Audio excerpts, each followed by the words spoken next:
की मानिंद ढूंढा उसने, पापों की कील से निकाला हमें। चरवाहे की मानिंद ढूंढा उसने, पापों की कील से निकाला हमें।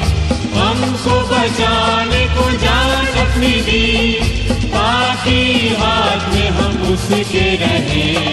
परम पिता की हम स्तुति गाए, वो ही है जो बचाता हमें। परमेश्वर के नाम की महिमा हो।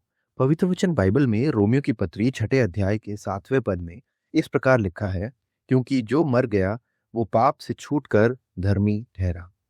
प्रियो, क्या आप अपने जीवन में किसी ऐसी बात से परेशान हैं जो आपका पीछा नहीं छोड़ रही? कोई बुरी आदत या लत जो आप जानते हैं कि बुरा कार्य है, फिर भी उसी में फंसे हुए हैं, उसे करते जा रहे हैं।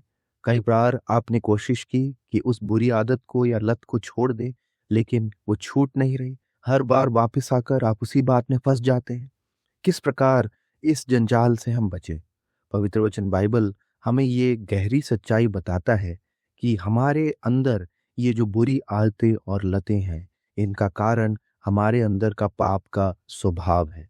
ये हर एक मनुष्य में है।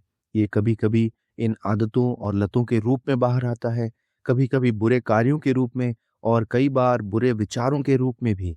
ये सब परमेश्वर के सामने पाप है और ये हमें नरक की ओर ले जा रहा है। यह केवल हमारे शारीरिक अवस्था को ही प्रभावित नहीं करता, हमारे आत्मिक जीवन को भी प्रभावित करता है।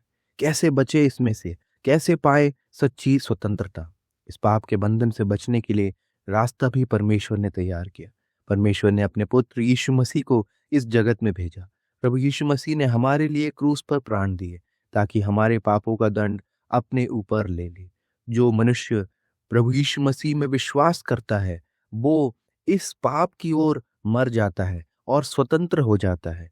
और जिस प्रकार दूसरी कुरिन्थियों 5:17 में लिखा है, इसलिए यदि कोई मसीह में है तो वो नई सृष्टि है, पुरानी बातें बीत गई हैं, देखो सब बातें नई हो गई हैं। आप भी एक नई सृष्टि बन जाएंगे। आप भी एक नए मनुष्य बन जाएंगे जो जीवन के हर पाप को छोड़कर प्रभु यीशु मसीह के पीछे चलते हुए अनंत जीवन में आगे बढ़ेगा।